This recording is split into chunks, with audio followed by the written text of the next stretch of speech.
Okay.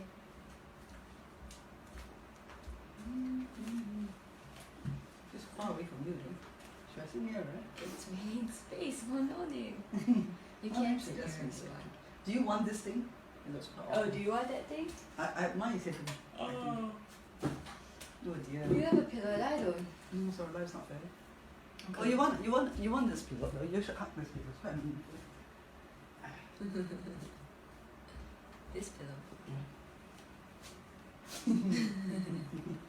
Is it Nice, started? nice. How do we? Yeah, don't it's have a recording. Oh, it's recording now. Yeah. We're gonna have to edit it now. No, just post it, just talk. You can't post it like this. Why not? No, it's too messy. I mean, we just went, hello. Well, okay. Sometime in the end of last year or early this year, I was thinking it might be You're very bored at home.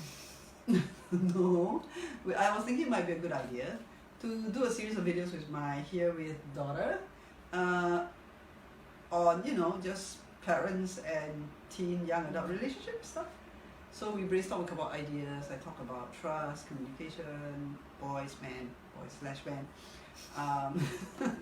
And we thought it might be helpful for some people to watch it for various reasons, because we know that there are challenges in building a relationship, in communication, in learning to love each other. So we hope that will all naturally tumble out as we talk. And it so happens with COVID season, Very free. we are not very free. It's just people stay home a lot, and I think it does get more difficult to relate sometimes. So we thought maybe these conversations can be helpful for you. So let me introduce my daughter. This is my daughter. She arrived in the world in the year 2000, the year of the dragon, and there were so many dragons. I still remember shopping for stuff was a little bit challenging. Was it And really? also enrolling in school and stuff. Yeah, there's so many of you, Oh yeah. dropping out. So yeah. Fortuitous year, yes. Fertility spiked that year. Yeah, so that's Abby, and she is waiting to get into the university. So hoping she does. Otherwise she'll be hoping home. to get into the university. Be home too much, be very bored. Otherwise she'll be much at home again. Very free. Okay. Yeah, okay, this is my mom. If you're on her Facebook page, you probably know who she is. So I feel like an introduction is redundant. No, true. She was born, she arrived in the world a while ago, before me, clearly. 54, 55. Not yet. 53. 53. No, really 53. 53 only. His dad is Please. 50. Stop it. Don't bring that into this. I keep forgetting how old that is. Right, yeah. So, about staying at home. Divorce rates have spiked in China since quarantine became a thing.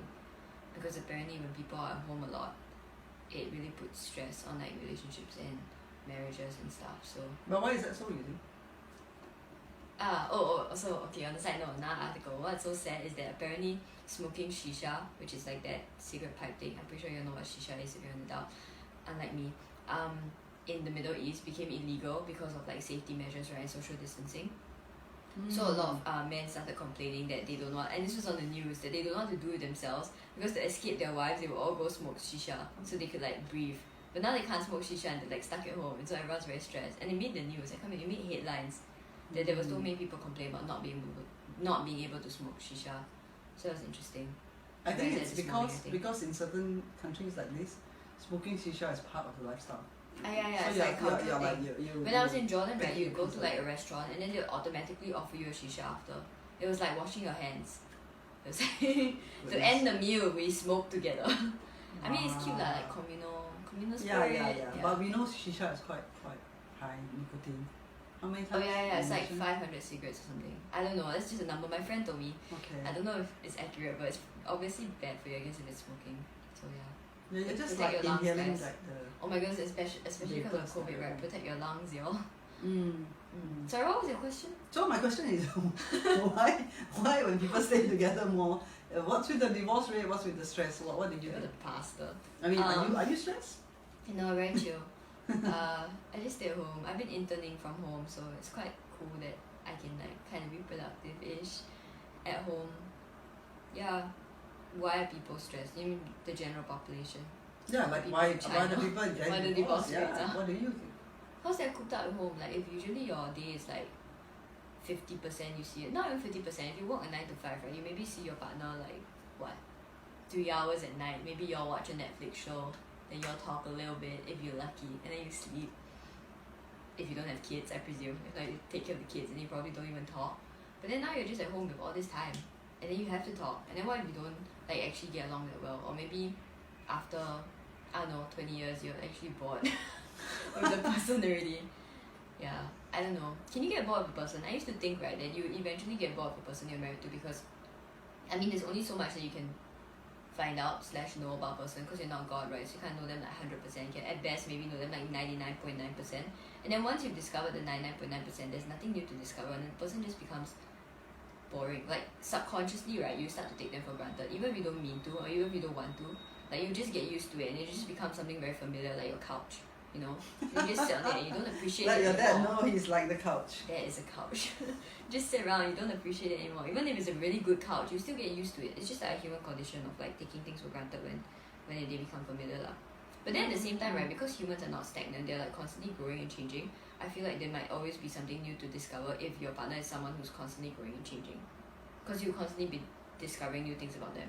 So do if you? they're in a constant state of growth lah. But if they're stagnant and boring people, then you can't really help that. It's a tough couch. Okay. You want like modern couch, you know, those couches that like flip in and out. Sorry, yeah. What were you saying? A multi-function couch. Yeah, those couches that wow suddenly can unfold, They can wrap around you. can become a bed, yeah. Memory foam type. Okay. Oh, memory But I foam think is a you, good analogy. but I think you hit something important. This whole thing about Boring growing, people. no, constantly growing, Ah. so that you're not a bore even to yourself. I mean, sometimes we find ourselves boring. Mm. But do you think our culture makes it hard to constantly grow, or does it help? I think that actually, okay, there are two things. One is culture. One is because we are creatures of habit, right? And we love our habits. Our habits make us feel secure, make our life feel like there's an order. You know, if I do this and that, and if I go to work or whatever. So we build our lives primarily for a sense of security, stability, and control, because we all need that. So that seems to work. That seems to work against the whole growing, innovating, changing thing. How do we hold this tension? What do you think? I missed what you were saying because I was just thinking like it might not be picking up the audio, but maybe it is. So we'll find out later, I guess. About growth and not growing in culture. I think it depends, because I think it boils down to like your mindset as a person. Because if you have a growth mindset, then like, and you see life as like a journey, right, of improvement. Like all those TED Talks, because I always tell you, life is a journey. It's a marathon. It's not a marathon. I read on a post recently. Only Life the is TED not a Talks. marathon. I It's thought a your maze. mom tells you that. Do you remember anything your mom tells you? Not really. Oh. It's life is not. No, I do. Life is not a marathon. It's a maze. A maze? I don't know. I heard that. I read that somewhere, but I don't know if it's. Oh, that sounds frightening. I don't know where I was hate going with that mazes, point. though. I get lost in them all the time. I feel very I don't know where I was powerless. going with that point. Why? Yeah, I don't know. Let's Oh, no. just. I lost that's it. Let's try and get it back. This is what I know, happens I when you lost it. prefer TED Talks over your mom's. Seriously, right? Yeah, no, I think it depends on the individual, because like you can grow anywhere, anytime, if you have like the mindset for it. But at the same time, you can be in a situation that encourages growth, or that makes it easy to grow and not grow if your attitude is wrong. So I mean, yeah, it boils down to attitude, and then I guess your values, whether you want to grow in the first place. But like, I mean, those are things that everyone tells you, right? But it's like easier said than done kind of thing, because it's like you could want to grow, but you could also be immeasurably lazy, like more. Then in which case it's like, yeah, I don't think our culture necessarily encourages a growth mindset. I mean, they try to, I feel, but it's difficult lah. In what ways is it? Because Why would our culture? I thought our culture is like, hey, growth, productive, creative. School's all about that. So why isn't growth mindset more prevalent or more? also I just think people are lazy. Like, I mean, okay, speaking from experience, I think I'm just lazy. Like, I think it's just that. I can't think of another reason. Except for when the education system beats you down. Like, there's also that. I mean, there's the fact that our education system is kind of like, I mean, it's definitely moving towards a more holistic structure, because they're doing away with PSLE, I heard, and they're gonna do away with streaming as well. So like NA and Express are no longer gonna be like a thing, which is great in my opinion, because like 12 years of age is not enough to be able to say someone should be in a certain like stream to like stream you based on the intelligence you have at the 12 year old is absurd. Yeah, but wait, what was the question? The growth mindset you were talking Oh, about. the growth mindset, right. So yeah, I guess it's just okay, depends what you define to be a growth mindset. Like if you're talking about constantly learning and trying to discover new things and having like a natural sense of curiosity, then kids definitely have that. But I think our fast-paced life and also the endless stream of instant gratification and entertainment subtract from that as you grow older, because you get very used to like scrolling Instagram or doing things that instantly bring happiness, you know. So it's like very on the spot. Yeah, it's very on the spot. Then it's like it kind of dampens your natural curiosity for the world over time. I feel like this sounds very like something your mom would tell you. I feel like you might have maybe, I feel like something you have told me. But I think it's kind of true, because if you just scroll like 3 hours on Instagram, right, you could have done so much in that time. You could probably have like picked up the piano and done a bunch of other stuff. But then again, it's also like, do you want to? You see, it's like I could have picked up the piano in the 3 hours I scroll on Instagram, but like, do I want to? But you don't like, scroll 3 hours on Instagram. No, I don't. But I'm just saying like you could. Thank goodness. You could yes, go you could. days on it, like, because it's just you just scroll more. Okay, but I want to. Or like Netflix that automatically plays. True. I mean, everything right now is, you read an article. Even if you read an article, there's embedded links to keep you going, and you can just keep going and going and going. The videos keep screening, and the movies keep. Even on Straits Times, so you can really just binge and binge and binge. Okay. Yeah. So that brings up one of the deadly sins, gluttony. Okay, never mind. That aside, but I just want to cut in right now and talk about learning, right? Because the way you talk about learning makes it feel like people should aspire to become encyclopedias, but I don't think that's what you're getting at. So I want to introduce the idea of maybe this thing called, which is popular now, called micro-learning, but I don't mean it in that way. I mean learning small little things about yourself and about the people around you, which helps you to see them more fully. Because a human being has many, is a fully dimensioned being. But like you say, after a while we think we know the person, we take the person for granted, and our habits in life dampen curiosity. So we look at you and I'm not curious about you. I know everything about her. I know what she's going to say, you know. I know how she's going to tick me off, you know, that kind of thing. But once our brain goes in that direction, then we start to shut down. How about we develop some kind of micro-learning ability? Like every day I will try to notice something about my daughter that I may not have, and if I see something I've always noticed, then I will try not to jump to conclusions and put it in a box. Yes, I am trying to learn to do this. That's why it's a great idea though. Yeah, like in quarantine, if you have a lot of time, since everyone has a lot of time, I mean, if you are quarantined or on SHN and you have a lot of time, then you can like take the time to discover new stuff about whoever you're living with, I guess, like family members. Because okay, you're right, in a sense, like I guess there's always something like new to discover. Have you discovered anything new about me? Real test. I tell you what we discovered. It's all bad. Oh no! No, that's not bad. We discovered we like to nap together. Oh yeah, for instance, we discovered this shared joy for napping. Like at the start of this year.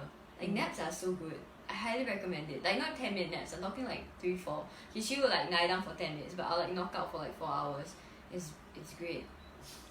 That's my boss. Okay, I'm not exactly recommending that, but I'm just saying.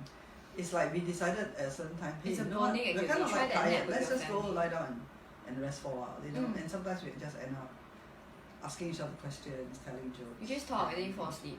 And then after just rest. And then there's this quiet that comes over us, like a blanket of peace. I don't think it's so poetic, I think I just sleep. Oh, that's because I'm a poet. Okay. While you're sleeping, I'm composing poetry. Yonder lies my daughter fair. I'm still trying to think of something new I learned. I hope you did. I did. But it's not great, so I think I want to say it. Oh dear. It's okay, sometimes you learn branch. quotes. You like branch. You learn quotes as well, that's okay. Because if you know the quotes of the other person, then you can try and decide whether you do the loving thing and avoid the quote or support it or something. Or just hold back and not say something nasty, judgmental about it. You don't always learn something positive. Fully dimensioned beings will have flaws and weaknesses as well. True. And then the significant thing that you're learning is also about yourself. Why does this thing tick you off so much? Why does it affect you so much? What can you do about it? Maybe it's not so much about the other person. Maybe it's just about you. You have certain expectations of the relationship. You have certain needs, like, and you are looking, and the other person is actually surfacing those needs. And maybe it's just not fair. They can't do anything for you in that regard. So you just have to deal with it yourself, Like talk to God or pray, or hug a toy, something. And go easy on the other person. Or you just treat them nice. Like if you act nice to people you don't like, you psych yourself into liking them. This is a psychological effect that I read about recently, which is so cool. But I The forgot what it's Benjamin called. Franklin. Yeah. Benjamin Franklin effect. It's so cool. Like your brain will, like if you're treating someone nice whom you generally don't like, and then there's like a dissonance in your brain. It's called cognitive dissonance. Your brain is like, why are we doing this? I can't deal. It can't cope. It can't cope with why you're being such a hypocrite. And so then, or like, to it being a hypocrite, and then it would weave like an overriding narrative to explain to itself why you are being nice to that person. So if let's say I really hate this person A, right? Which I don't, but like hypothetically I hate person A, and then I intentionally like ask them like for help, or like and offer to help them, ask them for help, like treat them as a friend, treat them as an equal, stuff like that, and like look out for their best interests, right? My brain starts to override the narrative that I find them annoying with the dominant narrative that the reason I am being nice to them must be because they are not so bad after all, or must be because there must be something good about them, therefore I'm helping them. And then you start to assimilate that narrative, and then you start to truly believe it. And it works, like from experience, like that's why it's possible to like love the unlovable, right? Let's face it, right? Or like to love people that you don't like, because it's like love is a choice, right? And then I feel like the feelings come after it. Like a lot of the times your feelings just kind of align with what you are doing. Yeah. Which is why- I don't know where this source is, but certainly Jesus says, love your enemies. We are called to love God and love others. Love others as ourselves. So I mean, we tend to hear these words and feel like it's a very unfair kind of rule. But maybe if we pause and really think about it a bit more. That is actually very possible. And you think about it also that Just truly what we all long for in life is love too. So if we long for it, that's what other people long for too. And so maybe if we can try to offer it, we can act our way to loving feelings, as it were. And it's hard, especially if at first the feelings are negative. Then again, just the micro learning and the micro steps of doing something kind, something loving, like just being a bit more patient. I think one of the most loving things that can be done is not talking, but listening. when you don't have anything good to say. I remember sharing that with you. Yeah, one of the greatest gifts is just don't talk when you don't have anything good to say. The silence can be really golden in those times. Sometimes it's awkward though. That's why people like seek to feel it, or like. No, it's not that it's awkward. It's because we are uncomfortable with silence. But Yes. really, In if you which think case, about you should it- buy her book. No, I'm kidding. But if you think about it, right now, plum. we're all staying at home, close proximity, learning to give each other space and just talking less can be a lot of help. So I think that's enough for today. Need to work. Coping strategies during COVID when you're in close range. Talk a little less. Talk a little less. Be a little bit curious. Learn about your family. Get to know your family afresh, and get to know yourself if you have some needs and they're unmet. Maybe your family members can't meet your expectations. You have to deal with it somehow. You can go see your pastor. Talk to me. I don't know. Talk to a friend. And give each other more space and observe silence. I'll say. It's actually so interesting, right? Because you like study things that you wanna. She's still going on. I'm still thinking. I'm an gosh. external processor. If I have a thought, I have to vocalize. Okay. We'll have to stop this soon, though. Okay, I want to eat lunch. It's not lunchtime yet though. But it's not like I just want to there eat. is no food out there. I want to eat. Okay, but yeah, that like, oh, you made me lose my thought. Oh no. Oh, I lost my thought. Then on this note, I want to say. No, it's okay. I wanna We will be speak. back again for another episode of Mom and Boo and our random thoughts. Right, that why what? if you study things you want to do well in, like for exams and for your work, like you put in effort, you expect a reward, then obviously you should study the people that you live with, because I mean, if you want success in a relationship, like you want success in a paper, you have to study for it. Ah, that's a reasonably good point. That's a very good analogy. That's a very good analogy, yes. I love analogies. Everything requires effort. So put in effort for the things that matter. Like right now, family does matter. All the best. Cheers, people. Bye. Was I recording? I was.